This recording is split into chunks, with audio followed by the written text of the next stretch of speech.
से धन्यवाद करता हूँ और उनसे समर्पण करता हूँ। आप लोग आए और इतनी लेट तक आप लोगों ने इंतजार किया और हम 2-2-2-2.5 घंटे लेट चल रहे हैं क्योंकि लोगों का प्यार ही इतना मिल रहा है कि मतलब जिस गांव में जाते हैं जहाँ पर एक चाय का प्रोग्राम है वहाँ 15-15 चाय का प्रोग्राम हो रहा है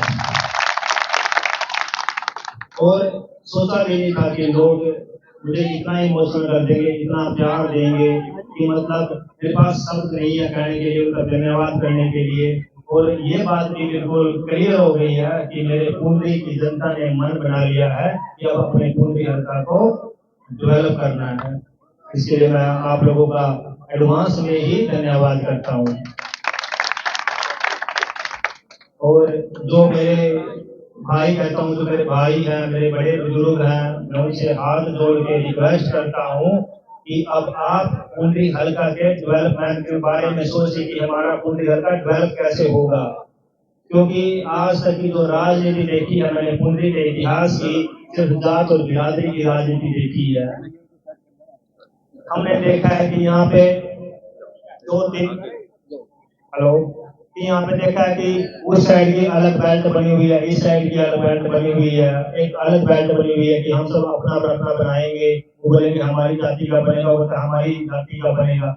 मैं आप लोगों से रिक्वेस्ट करता हूँ कि अब की बार आप 36 बिरादरी के भाईचारे को बनाइए और सतपाल जांबा को केवल एक बिरादरी का लाडला नहीं, 36 बिरादरी का लाडला बनाइए। आप लोगों को जैसे पता है कि टोटली हमारे 18 कैंडिडेट हैं पुंडरी विधानसभा में और 18 के 18 का बायोडाटा आप लोगों के पास होगा, नहीं है तो मेरे से ले लीजिए और इंटरनेट पे भी अवेलेबल है। तो मैं कहता हूं कि आप लोग जितने भी 18 हमारे प्रत्याशी हैं सबके बारे में जानिए, पहचानिए, उनकी बैकग्राउंड चेक कीजिए, उनकी स्टडी चेक कीजिए। अगर आपको लगता है कि 18 में से जो बेस्ट है उसको वोट कीजिए। अगर आपको लगता है कि भाई कोई सतपाल जांबा से भी बढ़कर कोई एजुकेटेड है, डाटा अवेलेबल है, अगर आपको लगता है कि सतपाल से बढ़कर भाई कोई समाज सेवा कर रहा है तो उसको वोट कीजिए। अगर लगता है कि सतपाल जांबा अपने गांव जांबा को हरियाणा का नंबर 1 गांव बना के आप लोगों के बीच में खड़ा है और जो अधिकार मैंने अपने गांव के बच्चों को दिया है, मैं अधिकार वो आपके बच्चों को देने आया हूं और मैं आपका मुझसे वो हक मांगने आया हूं। बड़े दुर्भाग्य की बात बोलूंगा कि हम तक आज तक 1947 से लेके हमें 78 साल हो गए आजाद होने को, लेकिन हम अभी भी देश तो विकसित दूर की बात है, हमारे जो दिमाग है वो भी विकसित नहीं हुए हैं। हम लोगों की आज भी वही छोटी सोच बन के रह गई है और जिसका खामियाजा हमें और हमारे आने वाली पीढ़ियों को भुगतना पड़ रहा है। ये हमें सोचना होगा कि हम किस दिशा में जा रहे हैं। अगर बात करें, एक छोटा सा देश है सिंगापुर में, हर मंच पर उसका जिक्र करता हूँ क्योंकि उस देश ने काम ही ऐसा किया है। वो हमसे बहुत सालों बाद आजाद हुआ 1965 में, लेकिन बहुत फास्ट वो कंट्री डेवलप हुआ। डेवलप का मतलब क्या है? डेवलप का मतलब होता है कि जिस देश के अंदर एजुकेशन, इंफ्रास्ट्रक्चर, हेल्थ, सुरक्षा और सेफ्टी, रोजगार, हर तरह की फैसिलिटी हो, उस कंट्री को बोलते हैं डेवलप कंट्री। अब डेवलप कंट्री का एक पैमाना हो रहा है। आप देखिए कि सिंगापुर का पासपोर्ट, आप नेट पे चेक कीजिए, मेरी बातों में विश्वास मत कीजिए, क्या पता मैं झूठ बोलता हूँ। सिंगापुर का पासपोर्ट, ऑस्ट्रेलिया का पासपोर्ट, मलेशिया का पासपोर्ट, यूएसए का पासपोर्ट, कनाडा का पासपोर्ट, उनके पासपोर्ट की इतनी वैल्यू है कि दुनिया के 200 प्लस देश हैं, कहीं भी जाइए उनको वीजा की जरूरत नहीं है क्योंकि वो कंट्री डेवलप हो चुकी है। हमारे देश की पासपोर्ट की वैल्यू और हमारे देश के पासपोर्ट का नंबर 58 पे आता है, 2 कम 60। तो हमें अभी और भी काम करने की जरूरत है, हमें और भी आगे बढ़ना है। वो एक बात और बड़ी बता देता हूँ, 10 साल पहले हमारा पासपोर्ट 78 नंबर पे था, 10 साल पहले, अभी 58 पे आ चुका है। हमें और मेहनत करनी है, लेकिन मेहनत हम कब करेंगे? जब आप लोग ये जात बिरादरी का भूख अपने दिमाग से निकाल के एक पढ़े लिखे कैंडिडेट को सिलेक्ट करोगे और अपने आने वाली पीढ़ियों का भविष्य सिक्योर करोगे। सोचना पड़ेगा कि हमें क्या चाहिए, हमारे बच्चों को क्या चाहिए। मैं एक 2 साल पहले मैं जापान गया था। मैंने जापान के रेस्टोरेंट, स्कूल वगैरह में विजिट करने का मौका मिला। जब मैंने वहाँ के स्कूल देखे तो मतलब बिलीव नहीं करोगे, इतने साफ सुथरे स्कूल, उनके जो टॉयलेट्स हैं इतने क्लीन, नीट एंड क्लीन। वहीं से मतलब मन में आया कि हमारे देश में जो स्कूल हैं, चाहे सरकारी हो चाहे प्राइवेट हो, वो इतने साफ सुथरे कैसे बनेंगे। उनका इंफ्रास्ट्रक्चर हमसे बहुत सालों एडवांस है। मैं कहता हूँ हम सोच भी नहीं सकते कि हम पता नहीं उस जो वहां वो पहुंच चुके हैं हम कब पहुंचेंगे। लेकिन पहुंचने के लिए हमें कहीं ना कहीं तो शुरुआत करनी पड़ेगी, और हर चीज की शुरुआत अपने घर से होती है। मैंने पहले कहा था कि मैं कोई राजनीति करने नहीं आया, मुझे राजनीति का पता है। मैं सिर्फ आप लोगों के लिए आया हूँ। मैं चाहता हूँ कि मेरा हल्का भी डेवलप हो, कभी ना कभी तो मेरा देश भी विकसित होगा, डेवलप होगा, हमारा भी मान सम्मान दुनिया में बढ़ेगा। लेकिन वो चीज की शुरुआत हमने करनी पड़ेगी। जब मैंने सफाई अभियान किया, मेरा बहुत बैड एक्सपीरियंस रहा है सफाई अभियान में।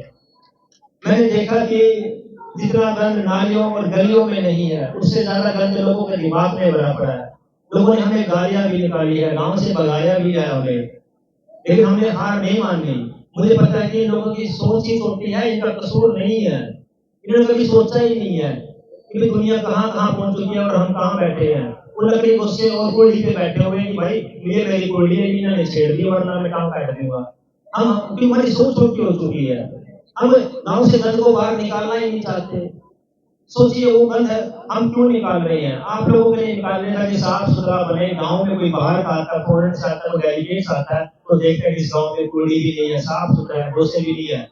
अगर आपने कूड़ी डाली अपने खेतों में डाली, थोड़ी जगह ले लीजिए, डेली का रूटीन बना लीजिए कि तो खाद भी जाएगा सीधा खेतों में, और ये गांव से भी गंदगी काम होगी, गांव भी साफ सुथरे बनेंगे।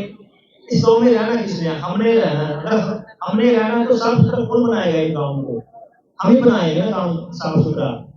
ये तो है नहीं कि भाई हमारा गांव और जापान के लोग यहाँ आके रहेंगे। मेरे गांव को भी जापान के लोग देखने आए थे, आप अभी इंटरनेट पर विचार कर सकते हैं, डेलीगेट्स आए थे और उनको इतना अच्छा लगा गांव का इंफ्रास्ट्रक्चर, इनका सिस्टम। उन्होंने प्रॉमिस किया था कि आने वाले टाइम में हम फिर आएंगे, अगर कोई फंडिंग की जरूरत पड़ी तो हम इस गांव में जरूर लगाएंगे। उनको कुछ तो अच्छा लगा मेरे गांव में जो देखने आए थे, बाकी गांव में क्यों नहीं आए। भाई सोच बदलनी पड़ेगी, और इसी को लेके मैंने भी मिशन बना लिया है, कि जुनून बना लिया है कि भाई पुंडरी हल्के को अब बदलना है तो बदल के रहेंगे। लेकिन बदलने से पहले आप लोगों को खुद बदलना पड़ेगा कि भाई हमने किसको विधायक बनाना। आपने देखना पड़ेगा कि हमारे लिए कौन कैलिबर है, कौन इंटेलिजेंट है, कौन डिजर्व करता है कि भाई ये हमारा विधायक बने। जिस दिन आप लोगों ने ये सोच लिया कि भाई जो डिजर्व करता है उसको आगे भेजना है विधानसभा में, सोच लिए कि उस दिन हमारा देश जो विकसित भारत का सपना है उस पर रफ्तार पकड़ लेगा। चाइना चाइना एक ऐसा देश है कि वहां से सुई से लेके जहाज तक वहां मैन्युफैक्चरिंग बनती है। जितने भी मोबाइल आपके हाथों में है सारे मेड इन चाइना मिलेंगे आपको 99%। जानते हो क्यों? क्योंकि वहां पे स्टेबल गवर्नमेंट है। जिस देश में स्टेबल गवर्नमेंट होती है वो देश ज्यादा तरक्की करता है। अगर मैंने इस 5 साल में किसी को लोन दिया है और अगले 5 साल तक अगर मेरी सरकार रहेगी तो मुझे पता है कि मैंने किससे दिया है तो मैं ले भी सकता हूँ। लेकिन हम लोगों की सोच क्या है, लोन ले लेंगे, सोचेंगे सरकार बदल जाएगी, लोन माफ हो जाएगा। जो हमें बड़ी की आदत पड़ी है, ये हमारे पाँव में बेड़ियां पड़ी हुई है। एक देश है वेनेजुएला, बहुत सारे मेरे साथी जानते होंगे। वेनेजुएला एक ऐसा सुंदर देश था, अब नहीं है। उस देश में तेल के बड़े बड़े भंडार थे। वहां की गवर्नमेंट ने क्या सोचा कि हमारे पास इतना पैसा आ गया, हमने इतना तेल बेच लिया है कि हम लोगों को हर महीने 2-2 लाख रुपया डालना शुरू कर देंगे अकाउंट में, ताकि लोग आराम से रहें। इसका रिजल्ट क्या हुआ? लोगों ने काम करने छोड़ दिए, उनके पैसे में, उनके खाते में पैसा आना शुरू हो गया। अब उनको नौकरी की जरूरत पड़ेगी, नौकर कहाँ से मिले? नौकर के खाते में भी पैसे आने शुरू हो गए। आज सबसे करप्ट डिफाल्टर देश अगर इस दुनिया में है तो वो वेनेजुएला है। आप चेक करते हो इंटरनेट पे, मैं फैक्ट पे बात करता हूँ, मैं कोई ऐसे नहीं हवा में बातें करता हूँ, ये फैक्ट है। इतना सुंदर देश आज भूखमरी के कगार पे है, क्योंकि वहां पे सरकार ने सोचा है कि सब कुछ फ्री दे दें। जो बोलता है कि हम आपको ये चीज फ्री देंगे, सोचिए कि वो आपसे धोखा कर रहा है, आपके देश से धोखा कर रहा है। भगवान ने हमें हाथ पांव दिए हैं, कमाने के लिए दिए हैं। अगर किसी को देना है तो किसी डिसेबल्ड को देना चाहिए, किसी अपंग को देना चाहिए। जिसके पास भगवान ने सब कुछ दिया हुआ है, हाथ पांव दिया हुआ है, उसको हम फ्री में क्यों दें? अगर कोई गवर्नमेंट कहती है कि फ्री है तो खत्म है। एग्जाम्पल पंजाब है, पंजाब में बिजली आज 300 यूनिट है तो फ्री है, लेकिन आती कितनी है भाई? मोहाली शहर में मेरा घर है, मैं देखता हूँ एरो सिटी हब है मोहाली की, वहां भी 4-4 घंटे कट लगता है, चेक कर सकते हो, ये भी फैक्ट है। क्यों? क्योंकि वो उन पे इतना कर्जा चढ़ गया कि वो पे ही नहीं कर पा रहे। लेकिन इतनी खुद गर्जे लोग हो चुके हैं राजनीति में, बस ये भी फ्री ले लो, ये भी फ्री ले लो, ये भी फ्री ले लो। अगर हरियाणा में भी ऐसे होता कि ये भाजपा सरकार ये बोलती कि आपको फ्री देंगे बिजली, तो भाई ये 24 घंटे बिजली कभी नहीं आनी थी। ये भी फैक्ट है। अगर आप बिजली यूज कर रहे हो तो बिल भी आपको पे करना पड़ेगा, क्योंकि भाई आप ही को तो मिल रही है वो।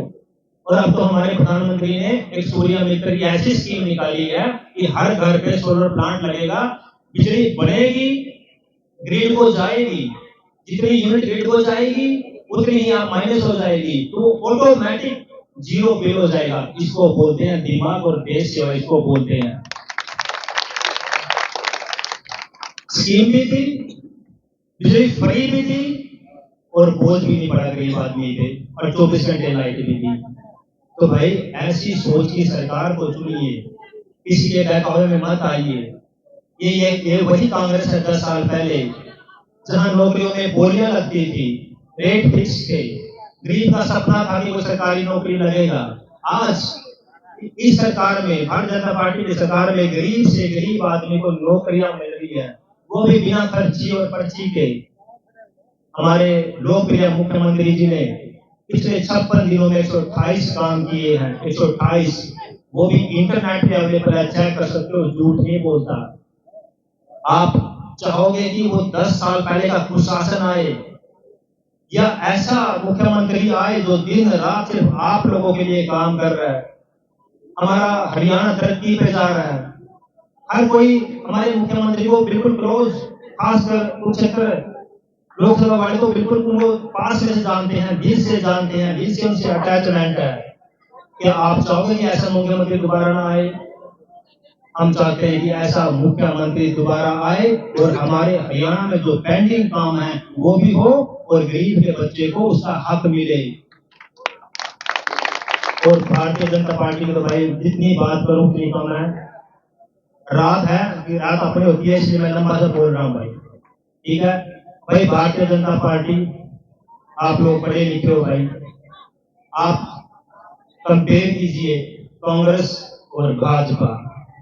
एक वो कांग्रेस थी जिसने सिर्फ सपने दिखाए थे कि हम मंदिर बना देंगे, 370 भी तोड़ने की कोशिश करेंगे, सिर्फ झूठ बोला।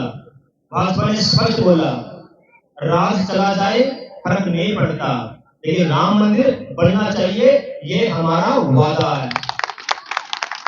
और वो राम मंदिर जो हमारे पुरुषोत्तम भगवान राम का जन्म हुआ था, हम हर साल रामलीला देखते हैं।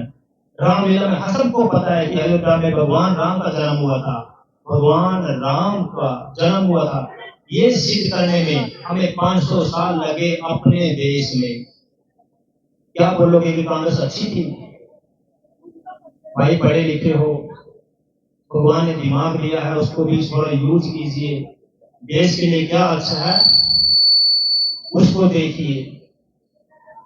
और अंत में मैं यही कहूंगा, जब भी आप वोट करने जाओ, अपना घर में छोटा बच्चा है जिसने अभी दुनिया देखनी है, जिसका हमें भविष्य बनाना है, एक बाप एक माँ ने जो सोचते कि मेरा बेटा बड़ा होकर ये बनेगा, ये बनेगा, अगर भाई कांग्रेस आ गई तो भूल जो कुछ बनेगा। जब आप वोटिंग करने के लिए घर से निकलो, उस बच्चे की आंखों में आंखें डाल के, दिल पे हाथ रख के ये सोचना कि आज मैं जो वोटिंग करने जा रहा हूं, मैं इसके भविष्य बनाने के लिए जा रहा हूं, मैं इसका भविष्य खत्म करने जा रहा हूं। फिर उसके बाद आप वोटिंग करना। मैं वादा करता हूं और दावा करता हूं कि आप लोगों का सही जगह बटन दबेगा और कमल के फूल के सामने वाला बटन दबेगा। ये मेरा वादा आप लोगों से, प्रॉमिस भी है कि ऐसा ही होगा, क्योंकि भारतीय जनता पार्टी ने काम ही ऐसे किया है भाई। और आप लोग इतना टाइम आप लोगों ने दिया और बड़ी ध्यान से सुना, और ये आपका फ्यूचर नहीं भाई, अपने बच्चों का फ्यूचर भी है। और मैं ये कहूंगा कि भाई मेरे जितने बड़े बैठे हैं, बुजुर्ग बैठे हैं, कि आप भी बड़े सोच समझ के वोट करें और मैक्सिमम वोट करें। हम देखते हैं कि हम 60% वोट से ऊपर जाते नहीं है, जो परसेंटेज होती है। और जो मुस्लिम बाहुबल्य एरिया है वो 95% क्रॉस कर रहा है। उनकी एक ही सोच है कि उनका राज आए। आपको पता है हमारा भारत कितना बड़ा था? ईरान, अफगानिस्तान, कजाकिस्तान, पाकिस्तान, उधर बांग्लादेश, कंबोडिया, ये एक भारत होता था भाई। सिमट के हम यहाँ पे छोटे से भारत में रह गए हैं हिंदू। अगर आप लोगों ने आज भी नहीं जागे, कल भी नहीं जागे, अपने बच्चों के लिए भी नहीं जागे कि आपके देश के लिए कौन अच्छा है कौन बुरा है, तो एक दिन वो दिन भी दूर नहीं है कि हमारे जो अच्छे अच्छे सुंदर मकान बना रहे हैं, इनका कब्जा करने वाली कोई दूसरी बिरादरी होगी, दूसरी जात के लोग होंगे। ये नोट कर लेना भाई। वो 56 देश हैं, हमारे 2 देश हैं, नेपाल और भारत। तो कितने हैं आप लोगों को पता है? पाकिस्तान जब बंटवारा हुआ था, पाकिस्तान में जितने हिंदू थे वो 10% थे, यहाँ पे 3% थे। आज पाकिस्तान में 1% रह गए हमारे हिंदू, और हमारे भारत में 3 से 30% हो गए हैं मुस्लिम। तो हमें भी ये सोचना पड़ेगा, अपने बच्चों को एजुकेटेड करना पड़ेगा, अपने बच्चों का भविष्य सिक्योर करना पड़ेगा कि एक बच्चा 100 पे भी भारी पड़े, अपने बच्चों को ऐसा स्ट्रॉन्ग और एजुकेटेड बनाना पड़ेगा। यही हमारा मिशन होगा। अगर आप नहीं सोचेंगे तो कब सोचेंगे? मैं किसी बिरादरी का दुश्मन नहीं हूं, लेकिन ये कटु सत्य भी है। बहुत बड़ा था हमारा भारत। महाभारत देखी है कि हमारा कंधारी थी, जहां पे कंधार था जो अफगानिस्तान में है, आज वो हमारा है ही नहीं है। तो सोचिए, आपके पास 5 अक्टूबर तक टाइम है सोचने का। अगर आपने 5 अक्टूबर को नहीं सोचा तो आप 5 साल सोच भी नहीं पाओगे। और मैं अंत में यही कहूंगा कि एक जोरदार नारा दूंगा, और ये नारा भी मेरी भारतीय जनता पार्टी में ही पॉसिबल है, दूसरी पार्टी में पॉसिबल भी नहीं है। तो जोर से बोलिए, भारत माता की जय।